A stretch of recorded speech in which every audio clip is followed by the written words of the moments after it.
It's a big-time transition off-season for the Dolphins. There we go. New coaching staff. They're going to be having a new QB starting for them next season. They've been the most proactive team so far with cutting and releasing players. Tyreek Hill, for example, already mentioned on the pod. He's been released, stuff like that. But first, we're going to look at the 2025 MVP and the 2025 unsung hero of the team. I got to give the 2025 MVP to my boy, Devon Achane. Gig him. 1,800 plus scrimmage yards. Led the league in yards per rush attempt. Only had 12 touchdowns, though. A little disappointing. I'm sure fantasy owners would have liked that to be higher. But what can you do when your team sucks and Tua is trying to facilitate the offense? And the Dolphins agree with me here. They're trying to move on from Tua. So shout out Devon Achane. Really carried that offense at times last year, it felt. Big plays galore, explosive threat. Such a joy to watch. That's my MVP. Any other people to toss out there? I think what's kind of surprised me about HN this year was I had him on my fantasy team, and so it was awesome to cheer for him all year, and it was very interesting to be part of the side of the reception farming that he is. Oh, he's so good at that it. He's Check a weapon, down merchant. Yeah, in fantasy football because of that. Like this year he had one shy of 68 catches. But what shocked me this year was how good he was in the run game. Yeah. He led the league in yards per attempt this season, which is I think that would surprise people. If you ask people who led the league in yards per attempt this year, I think they'd get through 5 guys before they got to Devon Achane. Yeah. You think of like Jahmyr Gibbs. I don't think anyone would say Saquon with the year he had, but Bijan Robinson. Yep. Maybe like a Rico Dowdle, who had an insane second half of the season. Achane was really, really good on the ground. And sadly, the Dolphins are going to be in a rebuild, and we're kind of wasting the years of his running back prime because running backs' primes are 22, 27, give or take. Yeah. He'll be turning 25 next season. But that really surprised me out of him this year. And I just love that, one, he was able to play in as many games as he did, stay healthy.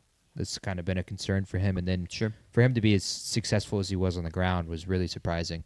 Yeah, that is with his longest carry of the season was 59 yards. Yeah. So he didn't even have like a 98-yarder. To Like boost the Bijan numbers. had 2 of those this Yep. year. You can tell he's bulked up a little bit, so he's lost the true like S-tier speed. I mean, he's still crazy fast. Yeah. He's just not the guy that, had the. I mean, he was a track runner. He no longer kind of runs like that track star. But it has definitely helped him. Bulking up has in the run game. So, any thoughts on Devon, or you want to give another shout out for MVP? No, I think that's Okay. definitely the guy on the team that deserves it the most. So Sure. 100% okay with that. Especially, I remember early in the season, that play, I'm sure you remember at the screen, like the little wheel route to the right that he just scores a touchdown when he had no right to score a Yeah. touchdown. Was it on 3rd and goal from the 10 or like 4th and goal I think from it the might have 10? been And they 4th just were and like, goal. I think it was 4th down. I'm and pretty they sure it was 4th throw down. a check down to the flats, and he's Yeah. like, I got y'all. It and was probably scores. 3rd down. There's no way to throw a check I down. think it was I think it 4th was because I 4th think it was down. just ridiculous that ball was thrown to him. Either way, it was a wild, 3rd and 10 from 3rd and goal from the 10, 4th and goal from the 10. It was a wild play. He had no right to score, and yet he did.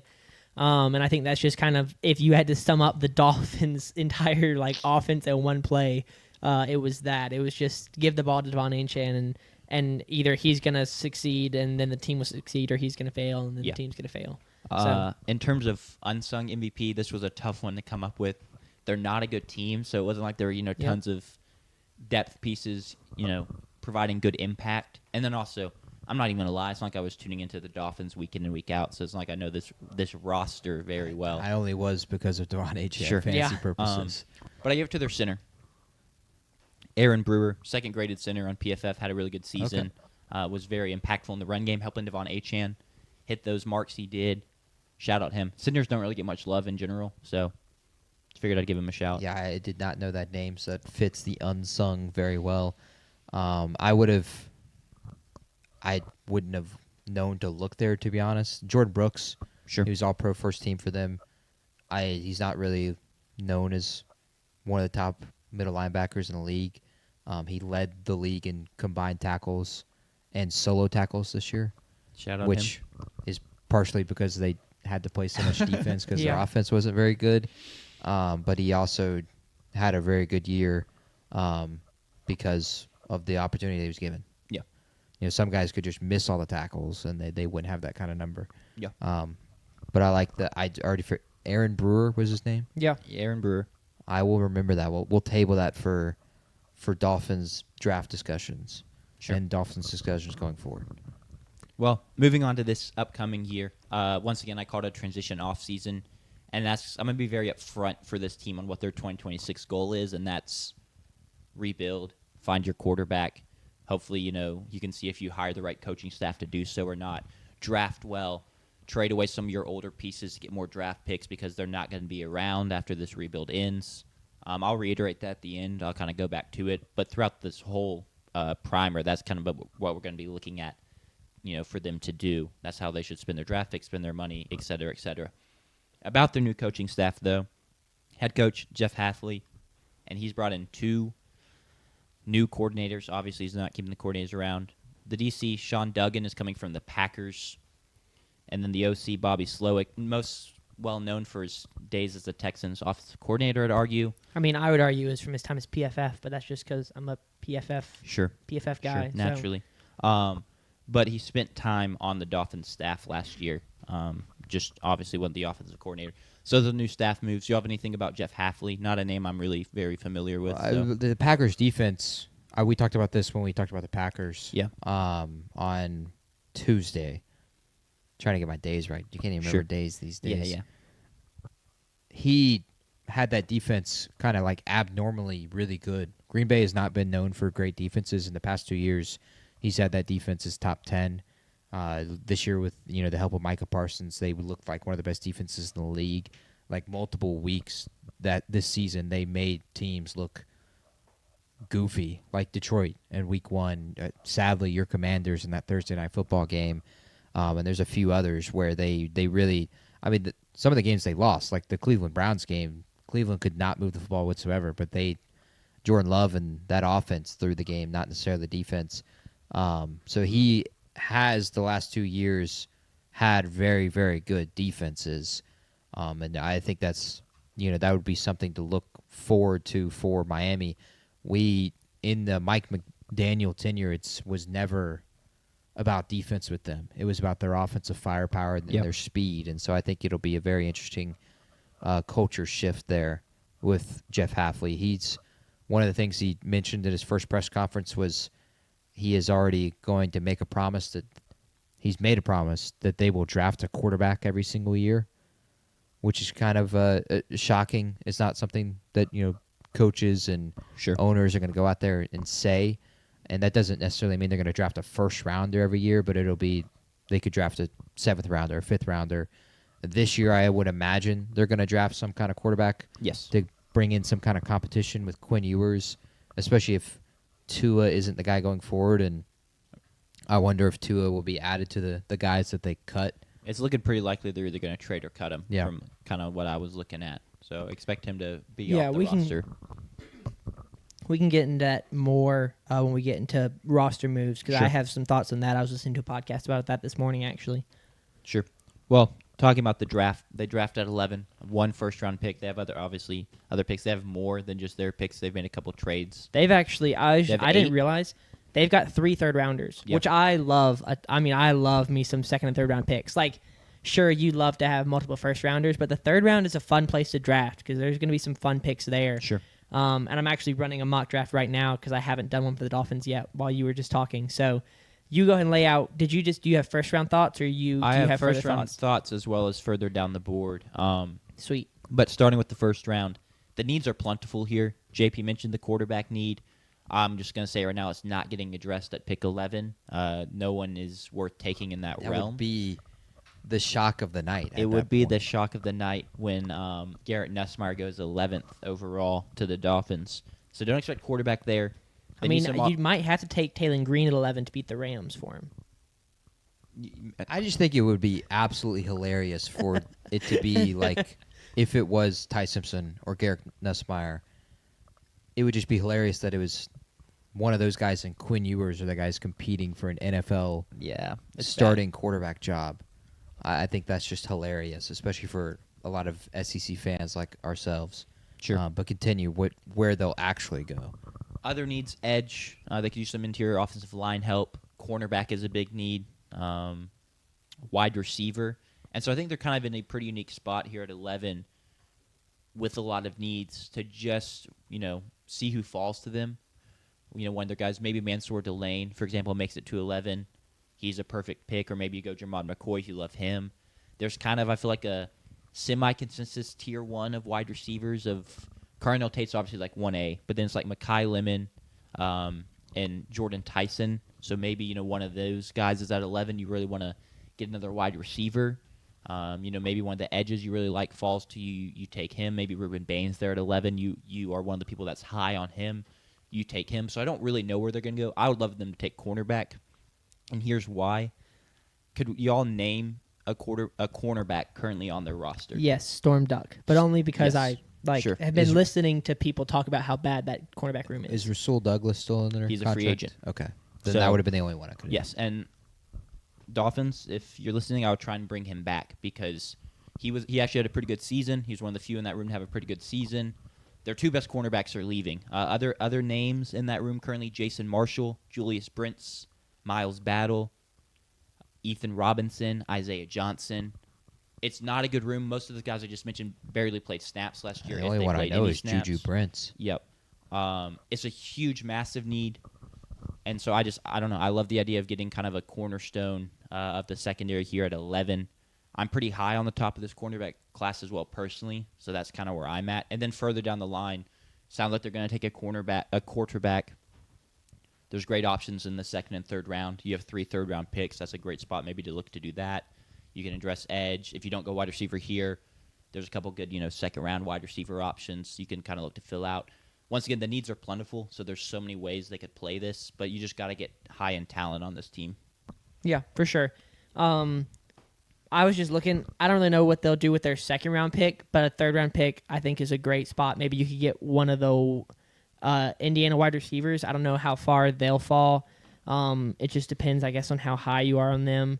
But there's going to be some really good opportunities. I do think quarterback, third round is a great spot for that. You kind of get probably your pick of the guys who were first-rounders 8 months ago. Nussmeier, Beck, Klubnik. So there's going to be a lot of opportunities there in that third round. Yeah, But- you'll definitely find a couple of those guys there. I imagine 1 or 2 will end up like kind of re-rising a little bit. But aside from that, there definitely will be good options. Yeah, it just there. feels like someone has to pop at the combine, Yeah. especially with Mendoza isn't going to throw at the combine. He has no reason to. So it does feel like someone would show up, and maybe Taylor Green because of the way he looks. We'll get that You Zach think- you Wilson think of throw. you think of Anthony Richardson. Anthony Richardson, sure. The way he kind of popped at the combine, especially like when he ran the 40 and he immediately kind of shot up. But I do want to say, don't take everything from the combine as the gospel. Yep. Tyler Shuck had 3 of the worst combine throws of all time last year. Yep. Was the second quarterback off the board. Von He's Walker gonna be a was starter. like athletic freak and a beast, and he's been good, but he wasn't the first overall pick. Should've Shamar been- Stewart was breaking records at the combine Yeah. last year. He didn't really have a great rookie season. But yeah, that's kind of really it on the draft. And then looking at their cap situation, they're right around 0 in cap. Expect more to open up when they release Tua, but it'll, free some money. It's not like they're going to be in the 30s or 40 millions in terms of cap space. So what I'm looking for them to acquire in free agency, cornerback. Ideally, you just bring back Rasul Douglas. I think he's a really good fit here. Maybe even bring in a quarterback if you want a veteran. I don't really love the idea of sitting here and it's Quinn Ewers and a rookie, and then it's kind of like, cool. I mean, there's a very likely possibility that both those guys just suck, and then you're stuck. So even it doesn't even need to be a high-end veteran. Like, I'm not saying go try and get Marcus Mariota or Go get Jameis. you could try that. What's the other guy? Kirk Cousins. Ryan Tannehill in my head as Kirk Cousins, and I knew obviously it was not Ryan Tannehill. Ryan Tannehill's probably on his couch if you wanted a really veteran quarterback Yeah. to take the reins potentially. But I would get another quarterback in free agency, some offensive line help, shore up that defensive line as well. You don't have tons of money to spend. There's also just not tons of reason to like go out there and try and like make splashy moves in free agency. I think the goal here pretty clearly is to be bad this year. Try and get a quarterback potentially of the future, unless maybe Quinn Ewers is the guy.